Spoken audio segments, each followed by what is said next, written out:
Hello parents, 200 ग्राम का हो चुका है और अप्रोक्स 14 to 15 सेंटीमीटर का हो गया है। जो इनसाइड जिमिंग करता है, खेलता है, वो बच्चे का डेवलपमेंट क्या है और उसको कैसे आप बेहतरीन कर सकते हैं, उसके लिए ये वीडियो देखिए।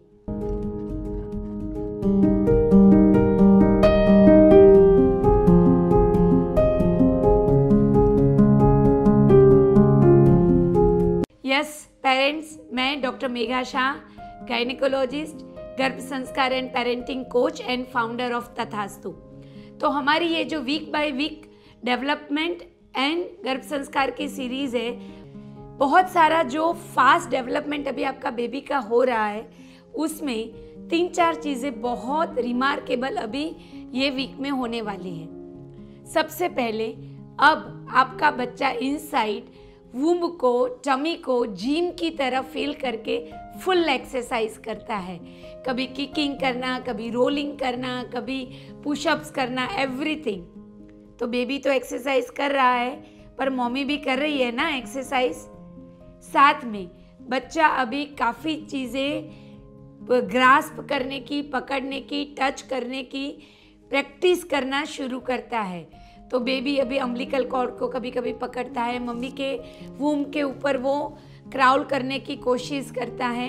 सो बहुत सारे अपने जो जॉइंट्स हैं और मसल्स हैं, उसको वो अभी यूटिलाइज करता है। साथ में उसके जो रिफ्लेक्स एक्शन है वो बहुत फास्ट हो सके, उसके लिए उसके नर्व्स के आसपास माइलिन का कवर बनने लगता है। अब आपको होगा कि व्हाट इज दिस। देखो, बहुत सिंपल सी बात है। कुछ एक्शंस हम माइक्रो सेकंड्स में करते हैं। जैसे अगर कोई आपके सामने कोई चीज़ थ्रो करे, आप तुरंत ऐसे हाथ कर देते हैं। आपको कुछ चूटी या कुछ भी काटे, तुरंत हम हमारा हाथ वहाँ से दूर कर देते। ये जो एक्शन होता है ना, वो माइक्रो सेकंड्स में होता है। With in fraction of seconds message हमारे ब्रेन तक जाता है और हम एक्शन लेते हैं। ये जो एक्शन है उसे रिफ्लेक्स एक्शन कहा जाता है।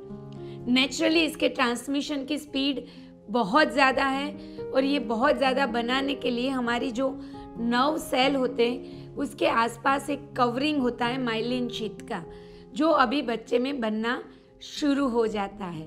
और यस, अभी आपका बच्चा इनसाइड न सिर्फ सुनता है, वो अभी आवाज़ों को डिफ्रेंशिएट भी करने लगता है। मतलब कि वो ये याद रखने लगता है कि ये आवाज़ जो मुझे रोज़ सुनाई देती है, ये आवाज़ मुझे कभी कभी सुनाई देती है। तो आपको क्या करना है? मम्मी पापा दोनों को मिलके अपने आने वाले बेबी का एक बहुत प्यारा सा निक नेम डिसाइड करना है।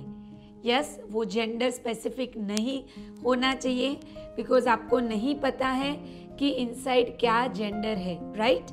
तो कोई भी ऐसा नेम जो दोनों जेंडर के लिए आप यूज़ कर सकते हो, ऐसा निक नेम आप सिलेक्ट करके वो नेम के साथ बच्चे के साथ बातें करना शुरू कीजिए।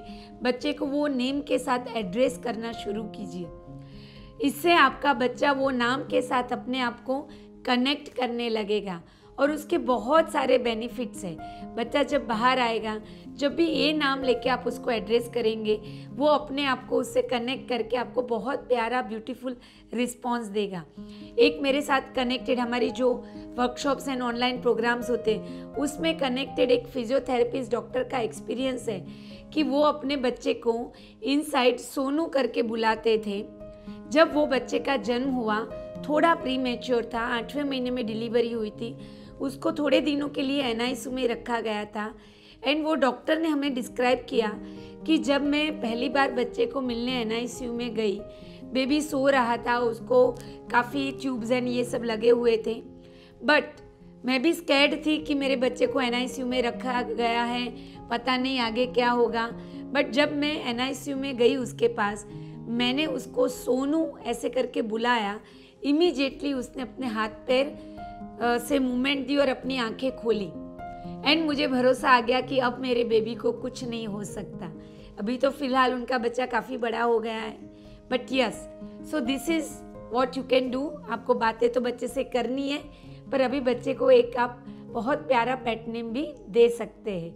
सो दिस आर फ्यू डेवलपमेंट्स जो बच्चे में होते हैं। मम्मी को क्या होता है? ऑफ कोर्स मम्मी जो है उसको लेग क्रैम्प्स आना शुरू हो सकते हैं या पैरों में सूजन शुरू हो सकती है। अब लेग क्रैम्प्स क्यों होते हैं? बेसिकली डिहाइड्रेशन जो होता है उसकी वजह से लेग क्रैम्प्स हो सकते हैं। उसके लिए नारियल पानी और इलेक्ट्रोलाइट कंटेनिंग फ्लूइड, मतलब कि बहुत सारे सिट्रस जूसेस, ये आपके लिए बहुत अच्छा है। इसके अलावा आप बहुत ज़्यादा विटामिन ई वाला फूड ले सकते हैं, बहुत ज़्यादा B12 वाला फूड लाइक स्प्राउट्स है, देन आलमंड्स है, वॉलनट्स है, एंटीऑक्सीडेंट्स वाली चीज़ें जैसे ग्रीन लीफी वेजिटेबल्स, ये सब लेंगे तो लेग क्रैम्प्स कम होंगे। नारियल पानी बहुत ही बढ़िया है लेग क्रैम्प्स को प्रिवेंट करने के लिए। अब इसके साथ में अगर आपको लेग में स्वेलिंग होता है, पैरों में सूजन होती है, तो आपको पैरों के नीचे तकिया रख के सोना है, सो दैट आपका वीनस रिटर्न अच्छे से ठीक से आए, तो आपको वो सूजन नहीं होगी। Quickening, first movement of the baby, उसको क्विकनिंग बोला जाता है। किसी मदर्स को अभी 17th वीक में क्विकनिंग होना शुरू हो जाता है, मतलब कि उनको बेबी की फर्स्ट मूवमेंट वो एग्जैक्टली किक की तरह नहीं होती है, बट कुछ बबलिंग साउंड जैसा या कुछ हल्का सा इनसाइड ब्लोटिंग जैसी मूवमेंट जैसा फील होता है, वो शुरू हो सकता है। कुछ मदर्स को वो 18-19th वीक में भी होता है, फर्स्ट प्रेगनेंसी में 20 वीक में भी हो सकता है। तो ज़रूरी नहीं है कि अभी आपको क्विकनिंग हो, बट अगर होता है तो उसे एंजॉय कीजिए। साथ में बच्चे का एनोमली स्कैन आपको ये वीक में करवाना है। What is this anomaly scan? Basically ये 3D या 4D सोनोग्राफी है, जिसमें बच्चे का पूरा फिजिकल डेवलपमेंट जो है वो ऑब्जर्व किया जाता है। उसकी किडनी, उसका हार्ट, उसका all 4 limbs and all other organs ठीक से बने हैं कि नहीं, वो देखा जाता है।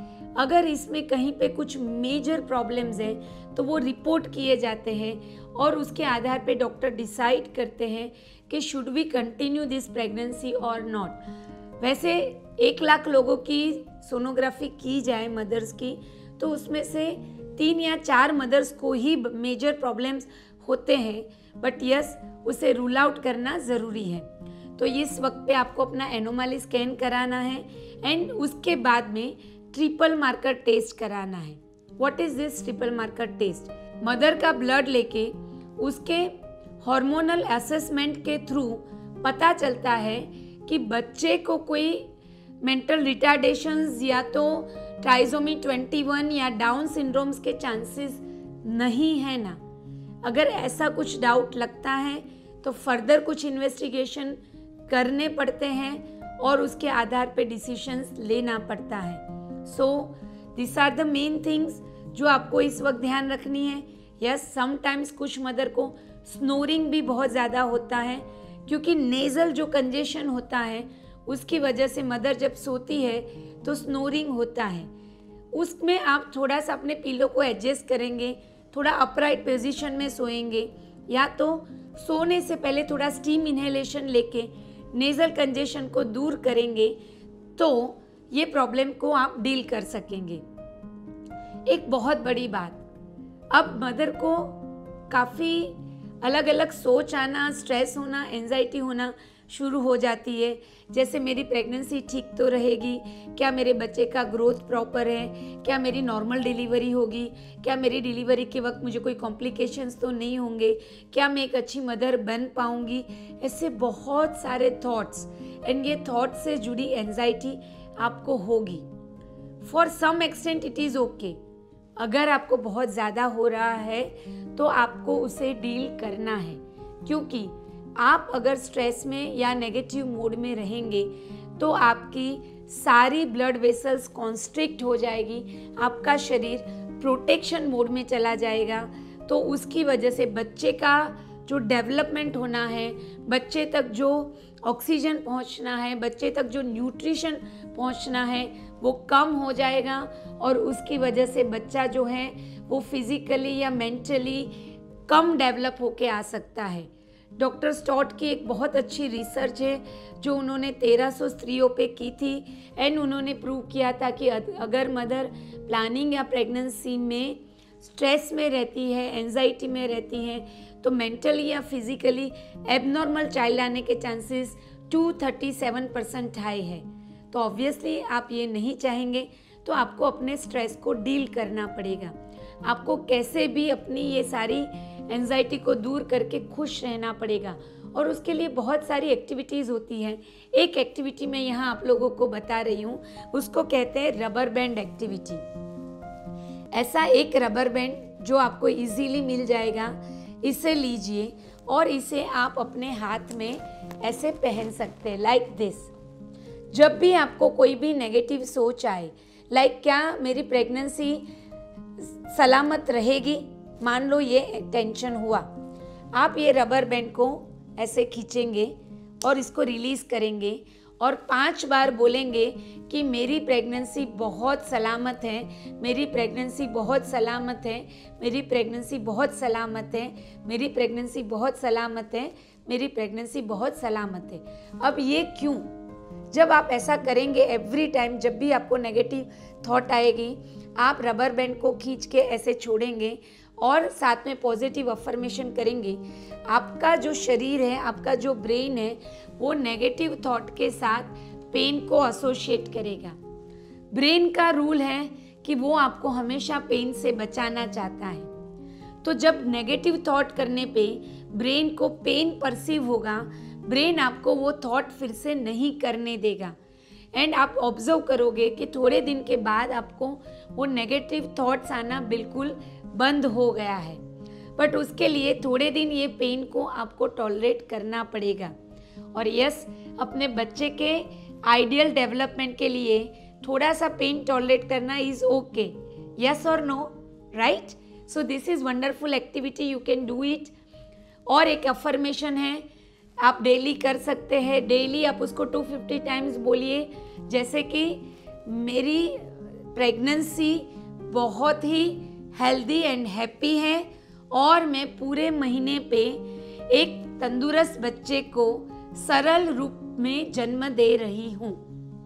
ये अफर्मेशन आप 250 टाइम्स एवरी डे बोलेंगे तो आपका माइंड है वो उस तरीके से प्रोग्राम होगा।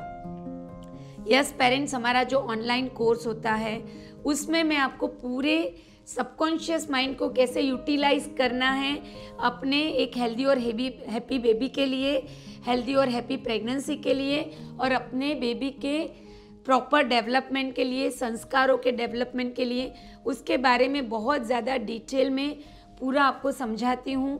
साथ में मैं आप लोगों को बहुत सारे अफर्मेशन सिखाती हूँ, सही तरीका अफर्मेशंस का, प्रेगनेंसी अफर्मेशंस का क्या है वो भी सिखाती हूँ, और बहुत सारी ऐसी एक्टिविटीज़ जो रेगुलर करके 10 मिनट डेली स्पेंड करके कैसे आप स्ट्रेस फ्री रह सकते हैं प्रेगनेंसी और प्लानिंग के फेज़ में, वो भी समझाती हूँ। तो अगर आप चाहो तो आप मेरा वो प्रोग्राम ज्वाइन कर सकते हो। यस डेफिनेटली, अगर नहीं भी ज्वाइन करो तो भी आपको बहुत खुश तो रहना ही है। ये वीडियो आप जैसे बहुत सारे फ्रेंड्स एंड प्रेग्नेंट लेडी तक स्प्रेड कीजिए, सो ये सारा नॉलेज दूसरे तक पहुँचे और हम ये दुनिया में हैप्पीनेस को नर्चर कर सके। एंड यस, ये चैनल सब्सक्राइब नहीं किया तो सब्सक्राइब कर देना, वीडियो को लाइक करना। आपके जो भी इश्यूज़ है, बहुत सारी मदर्स अपने इश्यूज़ रेगुलर मुझे कमेंट बॉक्स में देती हैं and I am very happy, and मैं उन सबको आंसर भी करती हूँ। So thank you so much for giving such a wonderful response, and I really wish you all कि आप सब बहुत ही ब्लेस्ड रहे। Be blessed, be proud parent, and let's nurture happiness in the world together.